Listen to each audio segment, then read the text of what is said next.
Hello and happy holidays, my peeps! Today we are feeling festive, so we are gonna festively revisit our old video concept, which is culture shock in Scotland. I'm just gonna do two warnings to start with. One of them is that yes, I say Scotland, and probably in the title it says Scotland because that's kind of like my brand and it makes sense, but what I mean is probably the whole of Britain, because I have asked my Scottish friends about a lot of these things and they didn't really imply that there's much difference between how Wales, Scotland, Northern Ireland and England celebrate their Christmas. Obviously, if this already made you angry, let me know down in the comments below. I'm happy. Okay, I'm not happy to have a fight, but I just kind of expect it to happen anyway. Other thing I'm gonna say before I get to the culture shock is that this is all very subjective. This is based on my experience here. You know, I've been here 9 years now. I came from Czech Republic. I'm heavily into Christmas. I love my Czech Christmas, but these are my observations from the perspective of someone who is like from the like Central European, kind of like part Slav, part German kind of tradition set. Alrighty, let's start with a couple of things that I noticed that happen in the run-up to Christmas. First one of them, Christmas markets. If you are a fan of Edinburgh City, you know that the Christmas markets here are a big thing, like for tourists, even for locals. I would say tourists probably prefer them to locals. Yeah. They have been getting a kind of like more and more overwhelming, and they also were like growing, and every year kind of after they're done, it kind of destroys the central parks, so some people are just plain unhappy with them. So this year we're not having any, but on the years when we do have them, I find it surprising that they are not like old British or old Scottish markets. They are European markets, or sometimes even German markets. And you will go there and like as a continental European, it will be almost surprising how much money they're trying to make of things that you find traditional, like, oh, they're selling that thing that my grandma makes for 8 quid. Yeah, so the more I see into that, the less I appreciate them.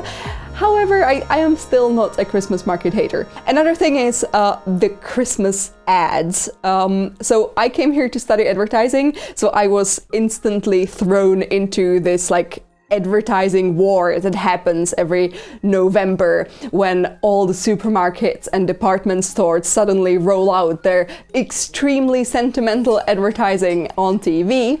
Sometimes it's even like premiered, like sometimes you're watching a thing and they will put on this like message that says like, this is an exclusive premiere of the Amazon, like yeah, even Amazon has a UK-based Christmas ad, and it's always like super soppy, and I don't even think that like British people in general are like mega sops, but those Christmas ads, wow, like tear-jerkers, all of them, and that I cry watching a lot of them as well. The more you cry, the better they are.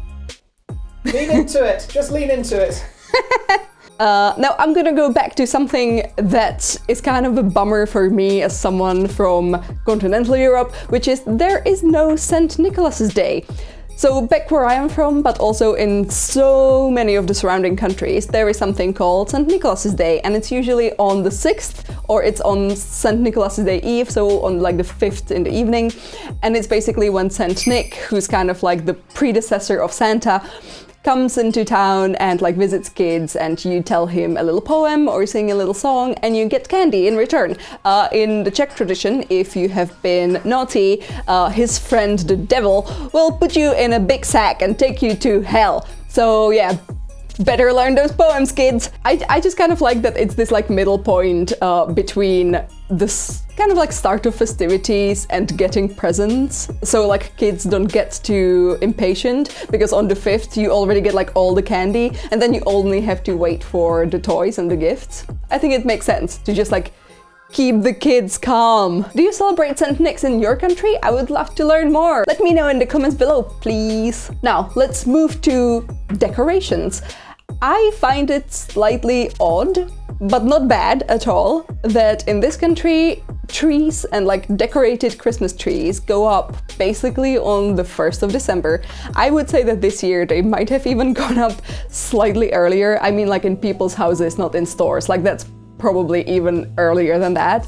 But like people's flats have trees on definitely start of December, and like now thanks to the pandemic I feel like people were just kind of bummed out, like they just wanted Christmas to happen already, so you know it makes sense. Like I think that it really like helps the seasonal affective disorder to put a tree up and put a lot of Christmas lights on it. We back in Czech Republic actually buy the tree like on like 22nd and decorate it on 23rd, which is a day before we celebrate Christmas. So you can imagine how that to me is kind of culture shocky, but I appreciate it and I think that I actually prefer it the way it's done here. I have noticed that there are no nativity scenes when it comes to decorations in people's houses. It might be just that my friends are not particularly religious, but to me it's still surprising because my family isn't religious, and honestly in Czech Republic people just as a rule aren't religious, and yet we still have a lot of like Christian tradition-based decoration around everyone's houses, and even in the stores and even in the streets. So like, you know, in Czech Republic you would go to a Christmas market and the center of it would be a tree and a big, essentially life-sized nativity scene. And I don't think you can really find that here. I don't remember seeing a nativity scene at the Christmas markets, but maybe I just don't remember because they're not as pretty as the Czech ones. No. Now, onto some of the Christmas traditions here.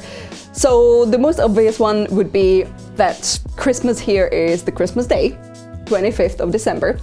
For me, it's Christmas Eve, 24th, and it's kind of like the whole day of Christmas Eve, so you know, 24th. The run up to it is mostly about kind of like cleaning the house and preparing the house and cooking, and then kind of, you know, it's 6 p.m, you sit down, you have that fancy dinner. Although Simon would probably argue with me on the fanciness because Czech Christmas dinner is carp, and It's not a meal! it's a meal, it's just not often a good one. It's just fried fish!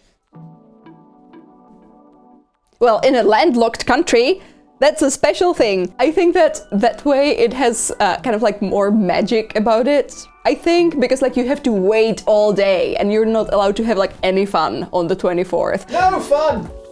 Stop pooping on Czech Christmas, please. Anyway, I wanted to say that the difference is that we have to wait and kind of like get ourselves like all hyped and just like lose our minds, especially if you're like a 7-year-old. It takes ages to get to 6 p.m. and then just like ignore the dinner and just be excited for baby Jesus to bring you presents. Here on the 25th, you basically get up, you start boozing, you get some candy in a stocking, which doesn't seem to be like a universal tradition, but some of my friends mentioned that they do get like candy and chocolate in stockings and some don't. I guess that like kids get the stockings and parents just start drinking. And when do you get your presents? Do you have to wait until evening as well, or do you just get your presents during the day? During the day. Oh well. So yeah, so like that's like a whole day like dragged out of booze and gifts. I touched upon this previously. We get our presents from baby Jesus, but over here it's either Father Christmas or Santa Claus, and it seems like they are kind of the same person. Back in Czech Republic, if you say Santa, people will stone you to death because that's not traditional. But here it seems like it's like the same person, and I'm pretty sure that both Father Christmas and Santa are basically Saint Nick, so it makes sense to me. Also, I've heard that what some Americans find strange is that some British people will say that Santa is from Lapland in Finland and not from North Pole. Dual citizenship. Okay, now this is a weird one for me, and I think this is like an extremely specifically British thing. Pantomime, or just Panto. It's like theater that's kind of for kids. Oh no, it isn't! But it's, and does, I know, like that's the thing, like when you Google it, it says like it's based on like fairy tales and it's supposed to be for kids, but it doesn't seem like it's for kids. It's full of like B-grade celebrities usually. You have like one that they put on the poster so people go see it. there's a lot of like interaction with the audience. There's a lot of like out there costumes. There's a lot of drag in it. So yeah, I think that it's kind of like somewhere very much between like Shakespeare and RuPaul's Drag Race. Ooh, and another tradition that I think is very, very British is Christmas crackers, which is like this almost like a candy, like a traditional candy-shaped thing that has gifts in it. And the gifts would be like a crappy little toy, a little paper crown, and a, I'm gonna bleep this, Merry joke. That was the word I needed to use to express myself about the quality of those jokes. Brits just have this thing for like things being Merry, and they love it. That's the culture, it's the local culture. Now the last bit, and probably the most exciting bit, food, obviously. I think British Christmas is really, really, really food heavy. My Christmas, like back in Czech Republic, is more about kind of like how I remember Christmas, admittedly as a kid, was more about presents. But here, it might just be because I moved here and I like became an adult, but now it seems a lot more about food. But it's also because like local supermarkets, they just go overboard with what they offer for Christmas. There's so much like special edition stuff, like the flavors of crisps you will find. Last year, I think Tesco or maybe Iceland had Christmas tree flavored crisps. There's also pigs in blanket flavored tea and such. So while in the States you would get a lot of cool sort of special edition seasonal flavors around sort of autumn time, you know, you would get a lot of sort of pumpkin spice flavors of things in, you know, from September on basically, and then you have Thanksgiving and all of that. In Britain, all of that happens all at once, kind of like start of November, and it's the run up to Christmas, and supermarkets will just like fight to come up with the weirdest stuff, but also they bring in like a lot of like luxury things, especially cheeses and crackers and booze, obviously, as I mentioned before. Brits love their Christmas booze. Yeah, we do. Especially port and Bucks Fizz, which I think is orange juice and Prosecco. Or champagne. Or, yeah, like if they want to really lean into the luxury of Christmas. Another thing is that I find slightly strange about how Christmas food is approached here is that it's usually, I'm not saying always, but it's usually ordered in advance from supermarkets. So like every supermarket will have this like fancy, very like thick papered catalog of Christmas foods, and you will get like your turkeys and other mains, you know, like fish, roast, because all of these are the traditional proteins of Christmas lunch, dinner in the UK. They will have that, and then you will have all the sides and all the desserts, and honestly, I don't know what percentage of people actually like go this direction, but it seems to be quite like omnipresent. Like all supermarkets do this, even like the more value ones, even the super posh ones, and you have to order quite a long time in advance to like get that like that ripe like 23rd or 24th of December slots, and you know, pick up your fancy food that you still have to cook yourself, but it's all prepared for you, and it's like amazingly flavored and seasoned, and we didn't do it this year. We missed getting the slot, so learn from us. Now we have to cook like peasants. God damn it. And now my last point is gonna be the sweets, the Christmas desserts. I think you probably saw what the traditional Christmas desserts puddings are in this country, right? It's the Christmas pudding, it's a Christmas cake, and mince pies, which, you know, sometimes people get confused when someone says mince pie, and actually the stuff that is in a mince pie is called mince meat, but it's not meat. It's like currants and raisins and some alcohol and like citrus zest and spices. And those, now that I'm describing that as like a flavor profile or like a flavor combination, imagine that and like put it into all of these desserts that I mentioned before, because to me they all taste the same. And that's not a bad thing, they are delicious, but I don't know, like I just wish there was a bit more variety. I have to say that since I moved here, the selection of like sort of world foods when it comes to Christmas has gotten a lot better.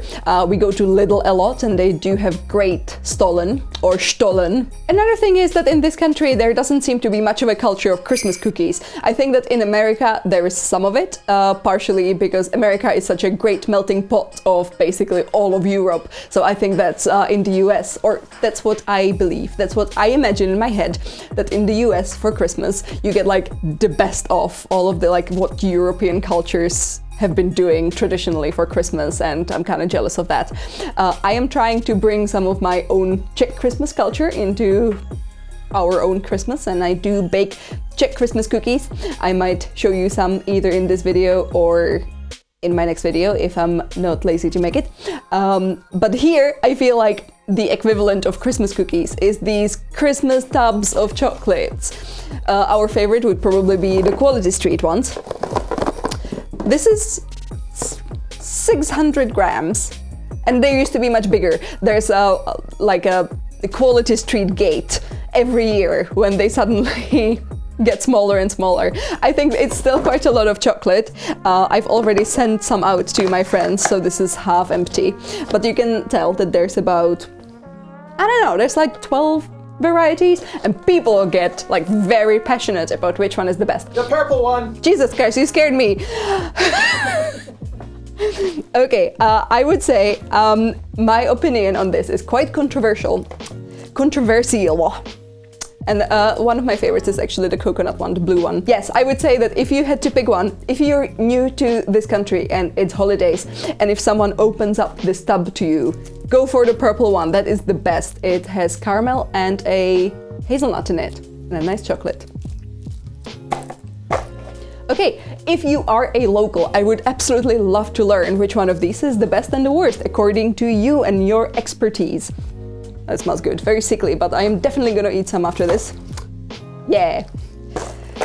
Anyway, as I said, this was all very, very subjective, so I am really curious to see what you think, what you find surprising about Christmas in the UK, or, you know, what you would miss the most if you moved here. Let's have a little convo, but please, let's keep it civil. No more fighting, like in the other Culture Shock video. I know that Britain is the island and UK is the country. I just sometimes don't manage to get it from my brain to my mouth. That happens. I mean, you've all been to school and given like really crappy talks to the rest of your class. You know that happens. Okay, if this is my last video of the year, thank you so much for watching. I hope you're gonna have a happy holiday. I know that especially if you are UK based, it doesn't sound like we're gonna have such great holidays.